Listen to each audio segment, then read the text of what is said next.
Pengertian. Memori sebagai tempat penyimpanan instruksi data dari program. Memori adalah pusat kegiatan pada sebuah komputer karena setiap proses yang akan dijalankan harus melalui memori terlebih dahulu.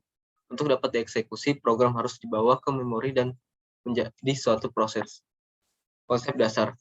Manajemen memori melacak pemakaian memori, siapa dan beberapa besar. Memilih program mana yang akan di-load ke memori. Alokasi dan dealokasi memori fisik untuk program. Proses-proses dalam menggunakan address space. Tugas sistem operasi. Mengatur peletakan banyak proses pada suatu memori. Memori harus dapat digunakan dengan baik, dapat membuat banyak proses dalam suatu waktu. Address binding. Pemetaan alamat suatu data program ke alamat memori tertentu dapat terjadi pada 3 saat, yaitu compile time pada saat program compile menggunakan absolute code. Contoh DOS load time pada saat program dipanggil atau load menggunakan relocatable code. Variabel-variabelnya berada pada suatu stack yang sudah sebelumnya dengan pasti.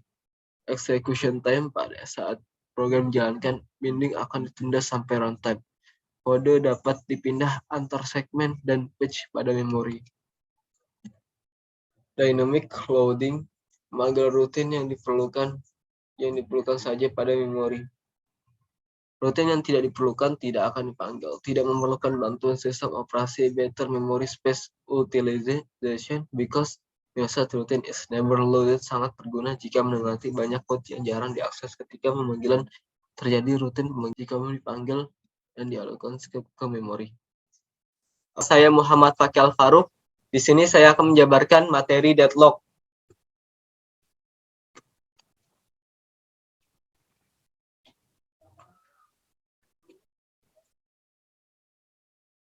Pengertian deadlock. Deadlock adalah kondisi di mana dua proses atau lebih saling menunggu proses yang lain untuk melepaskan resource yang sedang dipakai. Karena beberapa proses itu saling menunggu, maka tidak terjadi kemajuan dalam kerja proses-proses tersebut. Deadlock dalam arti sebenarnya adalah kebutuhan. Kebutuhan yang dimaksud dalam sistem operasi adalah kebutuhan proses. Deadlock adalah masalah yang biasa terjadi ketika banyak proses yang bagi sebuah resource yang hanya boleh di rumah oleh satu proses saja dalam satu waktu. Jadi deadlock ialah suatu kondisi di mana proses tidak berjalan lagi ataupun tidak ada dalam komunikasi lagi antar proses. Pengertian deadlock. Deadlock adalah efek samping dari sinkronisasi yang di mana satu variabel digunakan oleh dua proses. Kejadian deadlock selalu tidak dilepaskan dari sumber daya bahwa hampir seluruhnya merupakan masalah sumber daya yang digunakan bersama-sama. Oleh karena itu, kita juga perlu tahu tentang jenis sumber daya, yaitu sumber daya yang dapat digunakan dan habis dipakai, atau dapat dikatakan sumber daya sekali pakai. Sumber daya itu tidak habis dipakai oleh proses manapun, tetapi setelah proses berakhir, sumber daya ini kembalikan untuk dipakai oleh proses yang sebelumnya tidak kebagian proses daya ini, sumber daya ini. Salah satu contoh deadlock ialah proses A menggunakan CD-ROM, proses B menggunakan scanner. Proses A meminta scanner tanpa melepas CD-ROM, menunggu. Proses B meminta CD-ROM tanpa melepas scanner, menunggu. Menunggu deadlock. Resource deadlock. Sumber dikatakan preemptable jika sumber daya tersebut dapat dilepas dari suatu proses yang memakainya tanpa memberikan efek apapun pada proses tersebut. Sumber daya ini tidak habis dipakai oleh proses manapun, tetapi setelah proses berakhir, sumber daya ini dikembalikan untuk dipakai proses lain, yang dimana yang tidak kebagian. Contohnya prosesor, kanal M atau K yang sebelumnya tidak kebagian sumber daya ini. Contohnya prosesor, kanal M atau K disk semafor. Contoh peran sumber daya ini terjadi deadlock ialah misalnya sebuah proses memakai disk A dan B. Maka akan terjadi deadlock jika setiap proses sudah memiliki salah satu disk dan meminta disk yang lain. Masalahnya ini tidak hanya dirasakan oleh pemrograman, tetapi oleh orang yang merancang sebuah sistem operasi. Resource deadlock.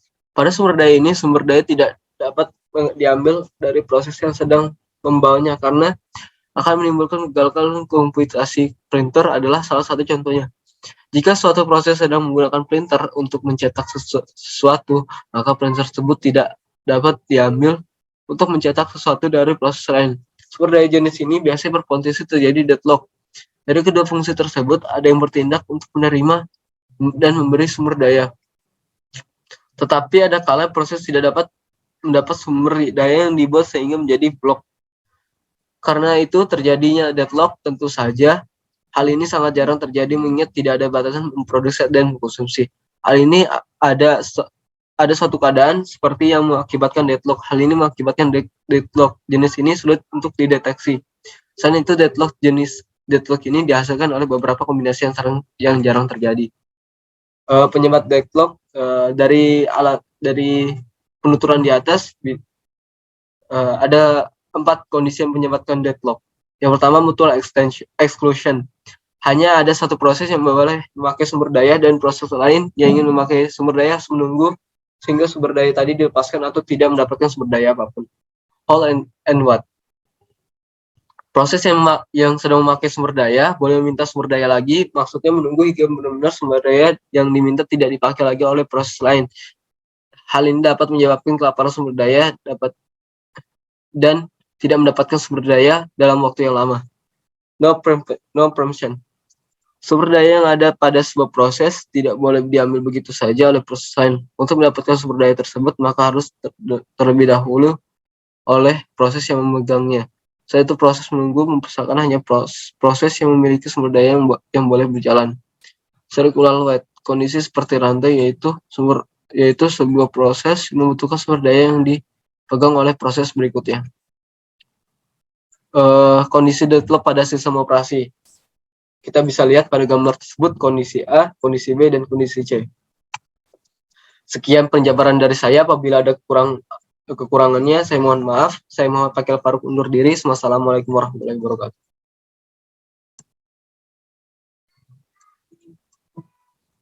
wabarakatuh. Perkenalkan, nama saya Muhammad Fakil Faruk, program studi Informatika angkatan 2021. Di sini saya akan menjelaskan materi sistem operasi yang berjudul manajemen memori virtual. Pengertian. Memori sebagai penyimpanan instruksi atau data dari program. Memori adalah pusat kegiatan pada sebuah komputer karena setiap proses yang akan dijalankan harus melalui memori terlebih dahulu. Untuk dapat dieksekusi, program harus dibawa ke memori dan menjadi suatu proses. Konsep dasar manajemen memori. Melacak pemakaian memori, siapa dan berapa besar. Memilih program mana yang akan di-load ke memori. Alokasi dan dealokasi memori fisik untuk program atau proses-proses dalam menggunakan address space. Tugas sistem operasi mengatur peletakan banyak proses pada suatu memori. Memori harus dapat digunakan dengan baik, dapat memuat banyak proses dalam suatu waktu. Address binding. Pemetaan alamat suatu data ke alamat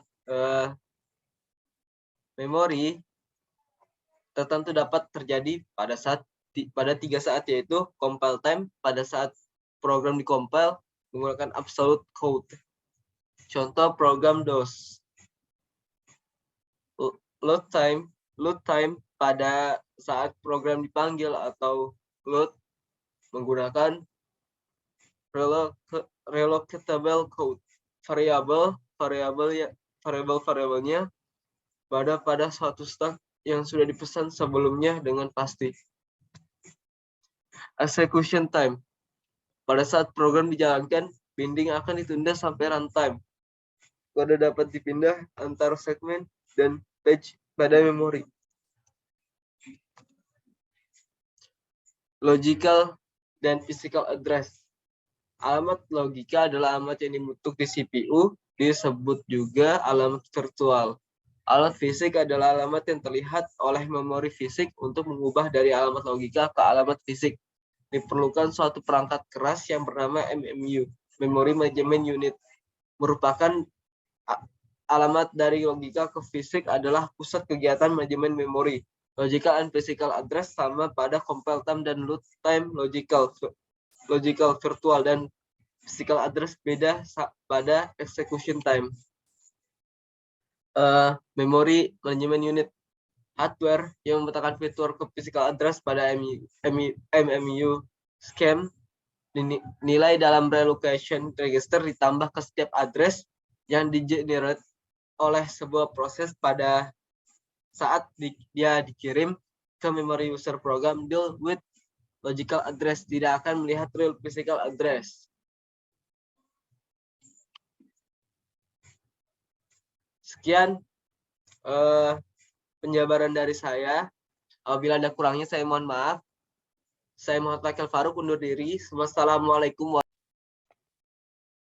Bismillahirrahmanirrahim. Assalamualaikum warahmatullahi wabarakatuh. Perkenalkan, nama saya Muhammad Fakil Faruk. Di sini saya akan menjabarkan tentang konsep dasar sistem operasi. Pengertian sistem operasi secara umum ialah pengelola seluruh sumber-sumber daya yang terdapat pada sistem komputer dan menyediakan sekumpulan layanan sistem kelas ke pemakai sehingga memudahkan dan menyamankan pengguna serta pemanfaatan sumber daya sistem komputer.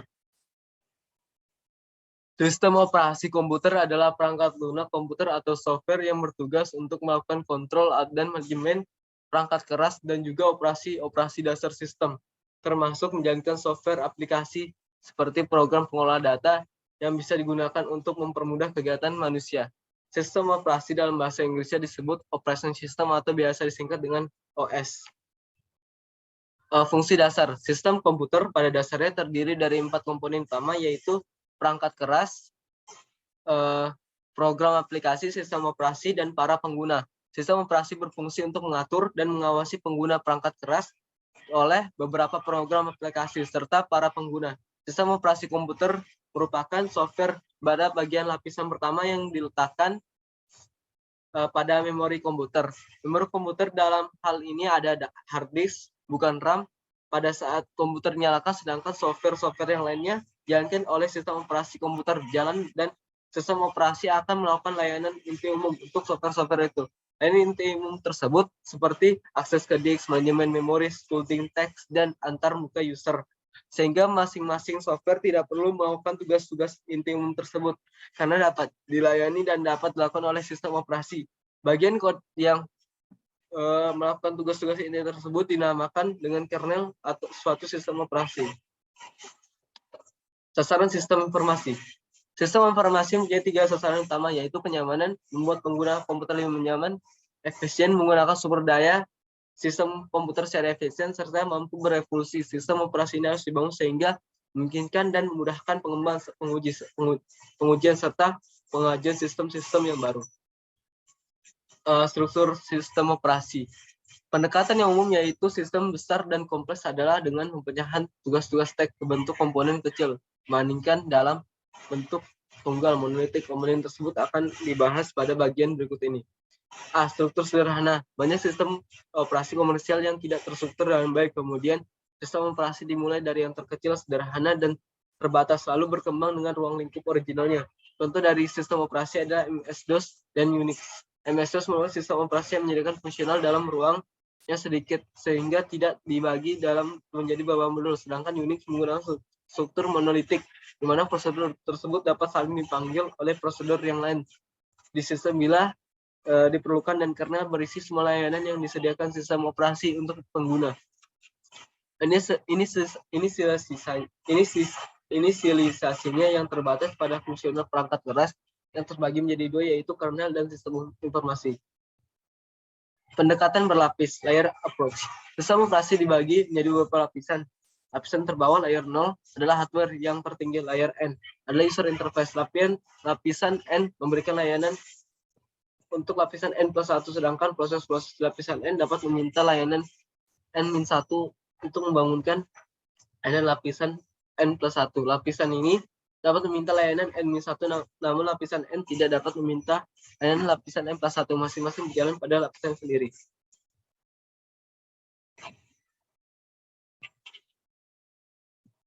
Akan menjabarkan tentang konsep dasar sistem operasi. Pengertian sistem operasi secara umum ialah pengelola seluruh sumber-sumber daya yang terdapat pada sistem komputer dan menyediakan sekumpulan layanan sistem kelas ke pemakai sehingga memudahkan dan menyamankan pengguna serta pemanfaatan sumber daya sistem komputer. Sistem operasi komputer adalah perangkat lunak komputer atau software yang bertugas untuk melakukan kontrol dan manajemen perangkat keras dan juga operasi dasar sistem, termasuk menjalankan software aplikasi seperti program pengolah data yang bisa digunakan untuk mempermudah kegiatan manusia. Sistem operasi dalam bahasa Inggrisnya disebut Operation System atau biasa disingkat dengan OS. Fungsi dasar sistem komputer pada dasarnya terdiri dari 4 komponen utama, yaitu perangkat keras, program aplikasi, sistem operasi, dan para pengguna. Sistem operasi berfungsi untuk mengatur dan mengawasi pengguna perangkat keras oleh beberapa program aplikasi serta para pengguna. Sistem operasi komputer merupakan software pada bagian lapisan pertama yang diletakkan pada memori komputer. Memori komputer dalam hal ini ada hard disk, bukan RAM, pada saat komputer dinyalakan, sedangkan software-software yang lainnya dijalankan oleh sistem operasi komputer jalan dan sistem operasi akan melakukan layanan inti umum untuk software-software itu. Layanan inti umum tersebut seperti akses ke disk, manajemen memori, sculpting teks, dan antar muka user. Sehingga masing-masing software tidak perlu melakukan tugas-tugas inti umum tersebut karena dapat dilayani dan dapat dilakukan oleh sistem operasi. Bagian kode yang melakukan tugas-tugas inti tersebut dinamakan dengan kernel atau suatu sistem operasi. Sasaran sistem informasi. Sistem informasi mempunyai 3 sasaran utama, yaitu kenyamanan, membuat pengguna komputer lebih nyaman, efisien menggunakan sumber daya sistem komputer secara efisien, serta mampu berevolusi. Sistem operasi ini harus dibangun sehingga memungkinkan dan memudahkan pengujian serta pengajuan sistem-sistem yang baru. Struktur sistem operasi. Pendekatan yang umum yaitu sistem besar dan kompleks adalah dengan memecahkan tugas-tugas teks ke bentuk komponen kecil, dibandingkan dalam bentuk tunggal monolitik. Komponen tersebut akan dibahas pada bagian berikut ini. Struktur sederhana. Banyak sistem operasi komersial yang tidak terstruktur dengan baik. Kemudian sistem operasi dimulai dari yang terkecil, sederhana, dan terbatas, lalu berkembang dengan ruang lingkup originalnya. Contoh dari sistem operasi adalah MS-DOS dan Unix. MS-DOS merupakan sistem operasi yang menyediakan fungsional dalam ruang yang sedikit sehingga tidak dibagi dalam menjadi beberapa modul. Sedangkan Unix menggunakan struktur monolitik, di mana prosedur tersebut dapat saling dipanggil oleh prosedur yang lain di sistem bila diperlukan, dan karena berisi semua layanan yang disediakan sistem operasi untuk pengguna. Inisialisasinya yang terbatas pada fungsional perangkat keras yang terbagi menjadi 2, yaitu kernel dan sistem informasi. Pendekatan berlapis, layer approach. Sistem operasi dibagi menjadi beberapa lapisan. Lapisan terbawah, layer 0, adalah hardware. Yang tertinggi, layer N, adalah user interface. Lapisan N memberikan layanan untuk lapisan N+1, sedangkan proses-proses lapisan N dapat meminta layanan N-1 untuk membangunkan layanan lapisan N+1. Lapisan ini dapat meminta layanan N-1, namun lapisan N tidak dapat meminta layanan lapisan N+1. Masing-masing berjalan pada lapisan sendiri.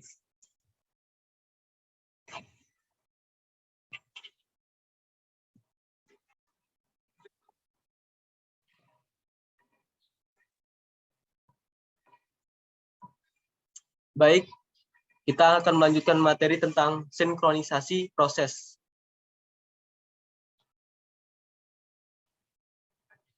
Pengertian. Dalam ilmu komputer, sinkronisasi mengacu pada salah satu proses yang berbeda. Tapi terkait sinkronisasi proses dan sinkronisasi data, sinkronisasi proses mengacu pada gagasan bahwa banyak proses yang nantinya pada titik tertentu akan bergabung atau berjabat tangan dalam rangka untuk mencapai kesepakatan atau komitmen untuk suatu urutan tindakan tertentu. Sinkronisasi data mengacu pada gagasan menjaga beberapa salinan dari dataset dalam koherensi dengan satu sama lain, atau untuk menjaga integritas data. Proses sinkronisasi primitif biasanya digunakan untuk mengimplementasikan sinkronisasi data, dan proses ini dilakukan oleh fungsi lain di luar sistem utama dari sistem operasi. Thread atau proses sinkronisasi. Dalam thread sinkronisasi atau serialisasi adalah penerapan mekanisme tertentu untuk memastikan bahwa dua thread atau proses yang berjalan secara bersamaan tidak mengeksekusi bagian mana dari sebuah pemrograman pada saat pertama. Hal ini disebut mutual exclusion jika satu thread telah mulai mengerjakan bagian dari sebuah program secara serial yang disebut critical section. Maka setiap thread yang lain mencoba untuk mengeksekusi bagian yang sama. Ini harus menunggu sampai thread pertama selesai. Jika langkah-langkah sinkronisasi tersebut tidak diambil, dapat mengakibatkan kondisi perlombaan, di mana nilai-nilai variabel menjadi tidak terduga dan bergantung pada timing dari thread atau proses context switch. Selain menyediakan mutual exclusion, sinkronisasi juga harus waspada terhadap hal-hal berikut, yaitu deadlock. Hal ini terjadi dua atau lebih dari atau thread menunggu program terkunci memasuki critical section di mana program tersebut dipegang oleh proses lain. Hal ini menyebabkan proses yang menunggu tersebut menunggu tanpa batas lanjut dan proses tersebut tidak mendapatkan kemajuan lebih lanjut. Intervention. Dalam beberapa kasus, proses atau thread bisa memiliki waktu tunggu tak terbatas untuk memperoleh giliran pada proses yang terkunci dan tidak pernah membuat kemajuan apapun. Priority inversion. Dalam sistem memiliki fasilitas memberikan prioritas untuk proses dan thread. Tugas yang dengan proses menengah dapat mengetahui tugas proses yang lebih tinggi ketika menggunakan sinkronisasi sehingga melanggar aturan sistem. Hal ini terjadi terutama pada sistem real time yang dapat menyebabkan tengah waktu terlewat. Sinkronisasi digunakan untuk mengontrol akses untuk menentukan tahapan baik dalam sistem multiprocessing skala kecil seperti lingkungan multithread ataupun dalam komputer multiprosesor dan dalam komputer terdistribusi dan terdiri dari ribuan unit komputer di bidang perbankan dan sistem database di server web dan sebagainya. Sekian mungkin itu dari saya. Apabila ada kurang dan lebihnya saya mohon maaf. Saya undur diri. Wassalamualaikum warahmatullahi wabarakatuh.